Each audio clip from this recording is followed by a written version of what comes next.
Sa ginanap na Drone Cup ng JCI Manila sa Intramuros, isang makabuluhang akbang ang isinagawa upang pagdugtungin ang nakaraan at kasalukuyan sa pamamagitan ng makabagong teknolohiya. Silipin natin ang mga kaganapan sa natatanging event na ito. Sa gitna ng modernong Maynila, may isang puok na hindi kailanman kumukupas. Sa halip ay patuloy itong nananatiling buhay sa bawat henerasyon. Ito ang Intramuros. Sa kauna-unahang Drone Cup na inorganisa ng JCI Manila, muling pinasigla ang Walled City. Sa tulong ng mga drone ay nagkaroon ng bagong lente para masilayan ang kasaysayan. Through this drone exhibition, we aim to raise the awareness. Yung ganda ng Intramuros, yung lalim ng kultura na meron ang Intramuros, na ito ay part ng pagiging Pilipino po natin. At wag natin kakalimutan yon, lalo na sa mga younger generations, na kung asan tayo nanggaling at yung history ng kultura natin as Pilipino.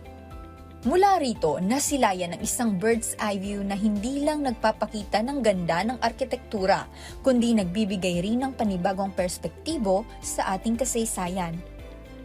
Hindi lang ito simpleng tech showcase, isa itong makabuluhang hakbang para pagdugtungin ang nakaraan at kasalukuyan. Sa bawat galaw sa himpapawid, mas nagiging relatable at engaging ang kasaysayan, lalo na para sa bagong henerasyon. Nakita natin may drone exhibition, dito natin ma-check kung gaano lalo pang kaganda yung Intramuros pag nakita siya pag naka-drone. Yung layunin po natin talaga dito is to promote yung tourism sa Intramuros and to mabigyan ng chance yung technology to meet the history. Nagiging patunay ito na ang heritage preservation ay hindi kailangan manatiling tradisyonal lamang. Maaari itong gawing mas interactive at innovative habang nananatiling tapat sa tunay nitong halaga at identidad.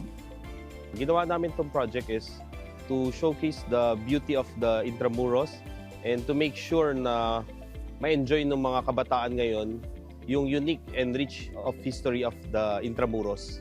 Ang Intramuros ay hindi lang isang lugar na binibisita. Isa itong kwentong dapat laging binabalikan at pinapahalagahan. Dahil sa bawat bagong paraan ng pagkukwento, mas napapalapit tayo sa ating pagkakakailanlan.